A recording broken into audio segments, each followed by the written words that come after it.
Huwag niyo na po kaming hanapin sa mga presinto sapagkat ang inyong mga pulis ay nasa inyo ng mga telepono. Dial 911. Darating ang inyong mga pulis sa loob ng 5 minuto. Lilingkod sa bawat Pilipino at magbibigay ng tamang impormasyon para sa tahimik at maayos na Pilipinas. Police News Network, alagad ng batas, tagapagtaguyod ng balitang pulis, sandigan ng mamamayan, patnubay ng katotohanan. Kampo Krame, maghahatid ng pinakahuling kaganapan at nagbabagang balita. Ito ang PNN Police News Network. At ngayon, ang inyong mga tagapagbalita. Magandang araw, Bagong Pilipinas. Ako ang inyong alagad ng batas, tagataguyod ng Balitang Pulis. Ako po si Patrolman Adrian Dayao. Maghatid sa inyo ng tamang balita, kwento ng pulis at serbisyo para sa mamamayan, at ito ang PNP News Online, ang pangunahing balita ng Police News Network, alagad ng batas, tagataguyod ng Balitang Pulis.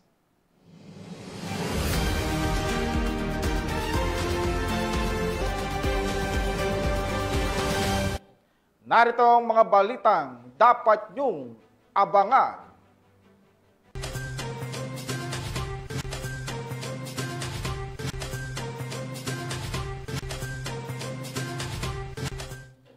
Paghain ng search warrant sa Cotabato, nauwi sa engkwentro, 2 pulis sugatan.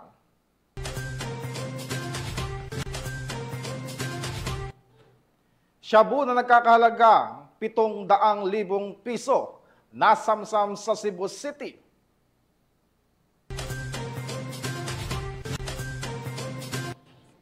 At most wanted person sa kasong frustrated murder, arestado sa Rodriguez, Rizal.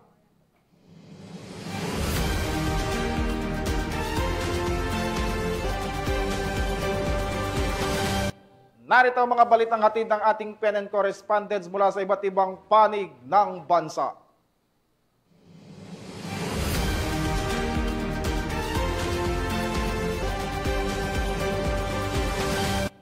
Simulan natin ang balita mula sa bahagi ng Luzon.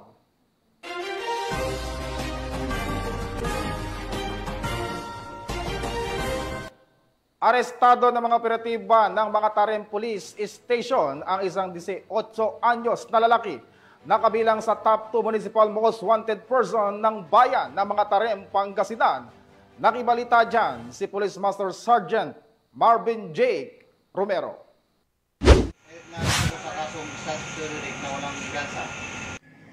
Naresto ng mga otoridad ang top 2 municipal most wanted person na si Car, 18 anyos, residente ng Barangay Pisok, Orbis, Tondo, Pangasinan dahil sa kasong statutory rape.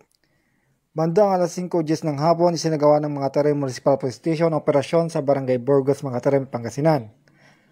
Ang pag-aresto ay base sa warrant of arrest para sa kasong statutory rape na walang nirekomendang piyansa.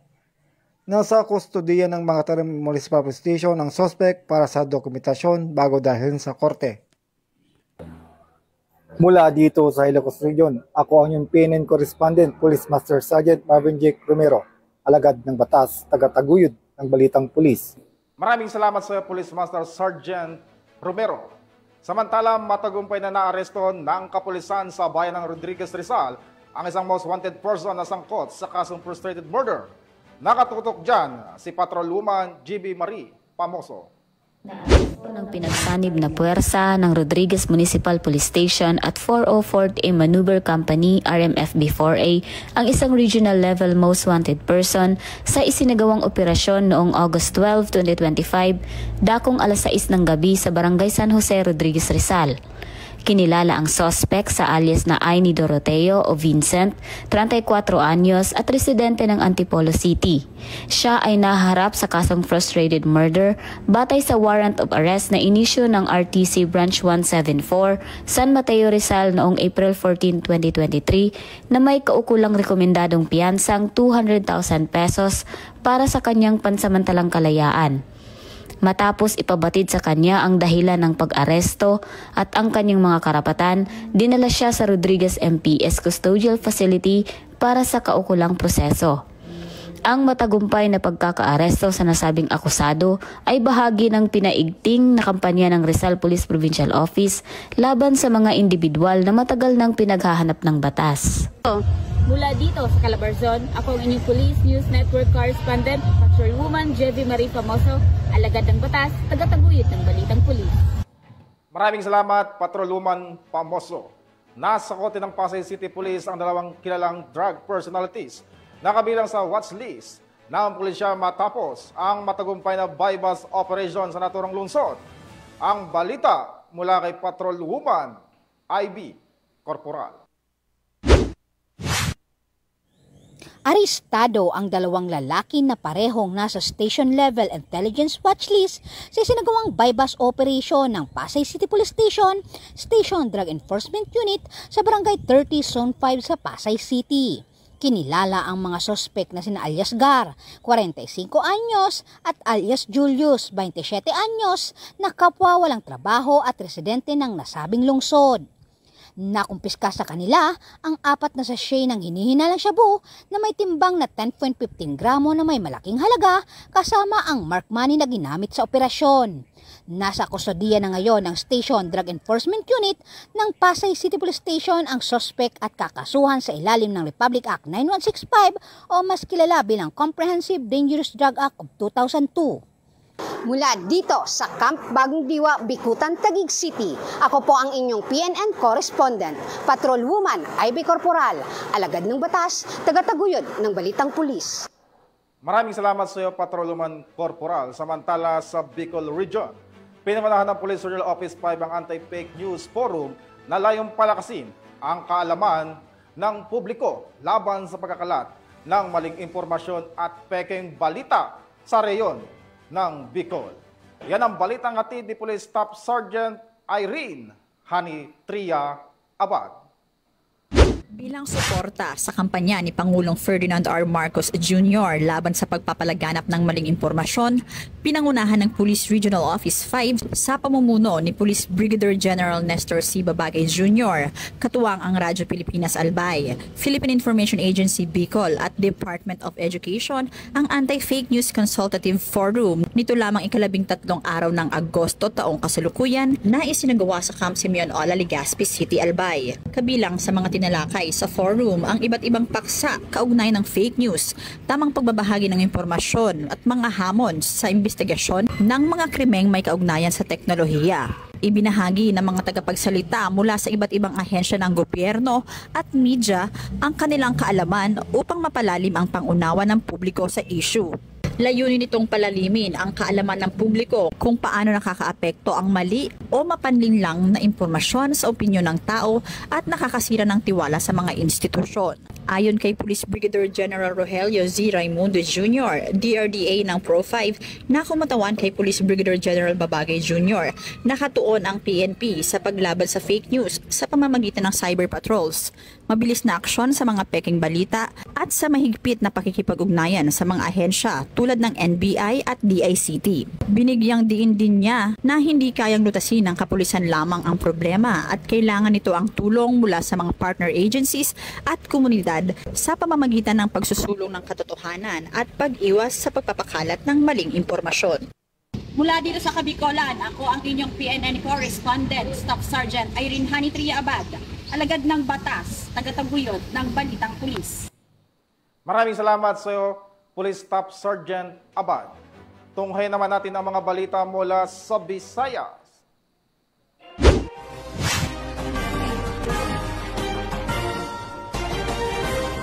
Naaresto ng mga operatiba ng Iloilo City Police Office ang isang babaeng street-level individual sa isang bypass operation sa Barangay Lobok, Lapus, Iloilo City. Magbabalita dyan si Patrolwoman Charmaine Balunsat.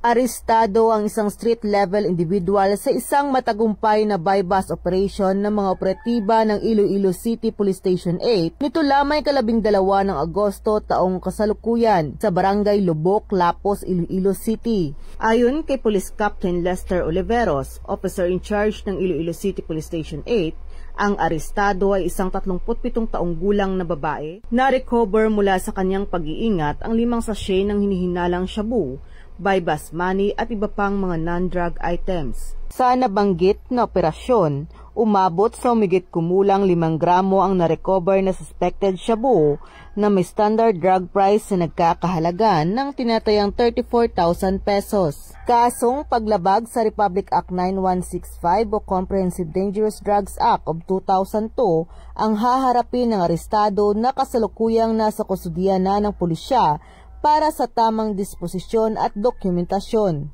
Muling pinatunayan ng Philippine National Police ang kanilang mahigpit na kampanya laban sa banta ng ilegal na droga tungo sa isang ligtas at mapayapang bagong Pilipinas. Mula dito sa Western Visayas, ako ang inyong PNN correspondent, Patrolwoman Charmaine Balunsat. Alagad ng batas, tagataguyod ng Balitang Pulis. Maraming salamat sa iyo, Patrolwoman Balunsat. Nasabat naman ng mga operatiba ng Cebu City PNP ang tiyatayang mahigit 700,000 pisong halaga ng inihinalang shabu mula sa isang high-value individual sa ikinasang buy-bus operation sa lungsod. Ang balita mula kay Patrolwoman Judith Nicanor. Nasamsam ng kapulisan ng Cebu City ang higit 700,000 halaga ng hinihinalang shabu mula sa high-value individual na suspect sa isinagawang buy-bus operation ng mga otoridad sa Sitio Nazareth, Barangay Buhisan, Cebu City nito lamang nakaraan. Kinilala ni Police Major Michael John M. Arandia, Chief ng City Drug Enforcement Unit, Cebu City Police Office, ang high-value individual na suspect na si alias Dave, 22 anyos na residente ng Sitio Nazareth, Barangay Buhisan, Cebu City. Batay sa ulat ng pulisya, bandang 8:30 ng gabi na ikinasa ng mga operatiba ang naturang operasyon na nagresulta sa pagka-aresto ng suspect at pagkasabat ng 3 plastic packs ng hinihinalang shabu na may timbang na 106 grams at 720,800 pesos na standard drug price, buy-bus money at coin purse. Kasalukuyang nasa kustudiya ng Cebu City Police Office Custodial Facility ang suspect at maharap sa kasong paglabag sa Republic Act 9165 o Comprehensive Dangerous Drugs Act of 2002. Ang kapulisan ng Cebu City ay patuloy sa pagpapaigting ng kanilang kampanya kontra iligal na droga. Ito ay alinsunod sa pangunahing prioridad ng pamahalaan na labanan ng mga sindikato ng droga sa pamamagitan ng pagpigil sa kanilang mga iligal na aktibidad at pagbuwag sa kanilang mga operasyon. Mula dito sa Central Visayas, ako yung Police News Network Correspondent, Patrolwoman Judith Nicanor, alagad ng batas, tagataguyod ng Balitang Pulis. Maraming salamat sa iyo, Patrolwoman Nicanor. Narito naman ang mga balita mula sa bahagi ng Mindanao.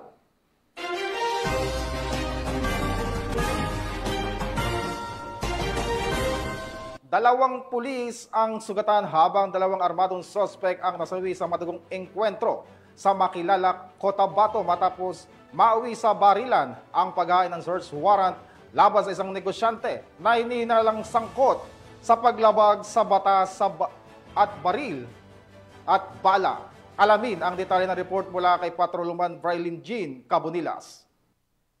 Ang 2 pulis mula sa 1203rd Maneuver Company ng Regional Mobile Force Battalion 12 habang patay ang 2 individual sa naganap na engkwentro sa paghain ng search warrant sa Barangay Bulacanon, Makilala, Cotabato nito lamang madaling araw ng Huwebes, Agosto 14, 2025. Kinilala ni Police Lieutenant Colonel Rolly C. Oranza, Chief of Police ng Makilala Municipal Police Station, ang mga sugatang pulis na sina Police Corporal Jason A. Hongko at Patrolman Christian A. Nera, pawang mga membro ng 1203rd Maneuver Company. Samantala, kinilala ang 2 nasawi sa engkwentro na sina alias To at alias Ped, kapwa security personnel ng target ng operasyon na kinilala na si alias Ramon, isang negosyante. Ayon kay Police Lieutenant Colonel Oranza, sinalakay ng pinagsanib puwersa ng makilala Municipal Police Station, Cotabato Police Provincial Office, 1st at 2nd Provincial Mobile Force Company at 1203rd Maneuver Company ang compound ni Ramon sa bisa ng search warrant para sa paglabag sa Republic Act 10591 o Comprehensive Firearms and Ammunition Regulation Act. Na-recover sa pinangyarihan ng insidente ang iba't ibang matataas na kalibre ng armas, bala at pampasabog.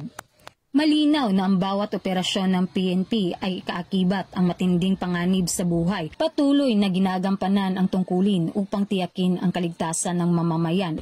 Mula dito sa Police Regional Office 12, ako po ang inyong PNN Correspondent, Patrolwoman Brilyn Jean Cabunilas, alagad ng batas, tagataguyod ng Balitang Pulis.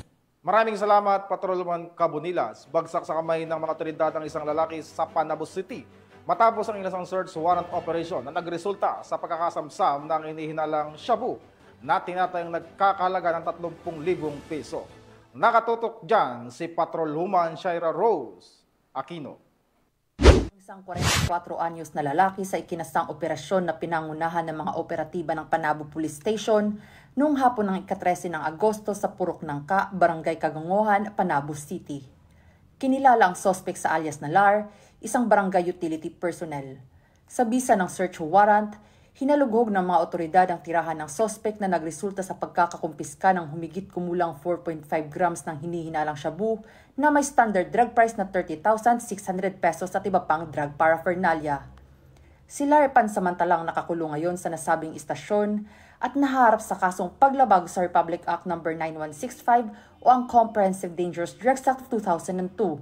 Sa pamamagitan ng koordinadong operasyon at mahigpit na pagpapatupad ng batas, ipinapakita ng kapulisan ang kanilang pangakong panatilihing ligtas at mapayapa ang bawat barangay. Mula rito sa Police Regional Office 11, ako ang inyong PNN Correspondent, Patrolwoman Shaira Rose Aquino, alagad ng batas, tagataguyod ng Balitang Pulis. Maraming salamat sa iyo, Patrolwoman Aquino. At para sa ating huling balita, mula sa pagprotekta ng kapayapaan hanggang sa pagbibigay ng pag-asa, muling ipinakita ng Parang Municipal Police Station ang kanilang malasakit sa komunidad sa pamamagitan ng matagumpay na mobile blood donation na may temang Every Blood Donor is a Lifesaver. Patrolwoman Veronica Lagi sa balita. Matagumpay na naisagawa ng mga personahe ng Parang Municipal Police Station ang mobile blood donation activity sa Barangay Making, Parang Maguindanao del Norte. Nito lamang ika-13 ng Agosto taong kasalukuyan. Pinangunahan ni Police Major Redsac S. Musa, hepe ng Parang MPS, ang naturang aktibidad, katuwang ang mga police trainee ng Class Bagsik Diwa, IFO Maguindanao Mobile Blood Donation Team, LGU at RHU ng naturang lugar. Ang aktibidad ay may temang Every Blood Donor is a Lifesaver na may layuning makalikom ng dugo upang makatulong sa mga pasyenteng lubos na nangangailangan at magsilbing dagdag sa supply ng mga ospital.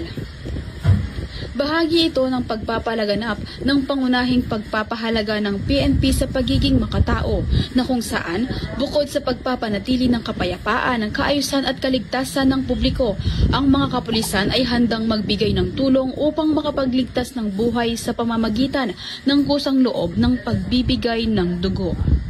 Mula rito sa rehiyon ng Bangsamoro, ako ang inyong Police News Network Correspondent, Patrolwoman Veronica Lagi, alagad ng batas, tagataguyod ng Balitang Pulis. Maraming salamat sa iyo, Patrolwoman Lagi. At yan ang mga balitang nakalap ng ating PNN Correspondent mula Luzon, Visayas at Mindanao. Sa ngalan ng pamunuan ng Philippine National Police sa panguna ni Chief PNP Police General Nicolas Torre III at sa pamunuan ni President Ferdinand Bongbong Marcos Jr., kami maglilingkod sa bawat Pilipino at magbibigay ng tama at balanseng balita. At sa mga mahal naming mga kababayan, huwag na kayong maghanap ng pulis sa presinto sapagkat kami po ay nasa inyo na mga telepono. Tumawag sa 911, darating kami sa loob ng 5 minuto. Mula rito sa tanggapan ng tagapag-ugnay ng Pambansang Pulisya, ako ang inyong alagad ng batas, tagataguyod ng Balitang Pulis. Ako po, si Patrolman Adrian Dayao, maghahatid ng tamang balita, kwento ng pulis at serbisyo para sa mamamayan at ito ang PNP News Online, ang pangunahing balita ng Police News Network.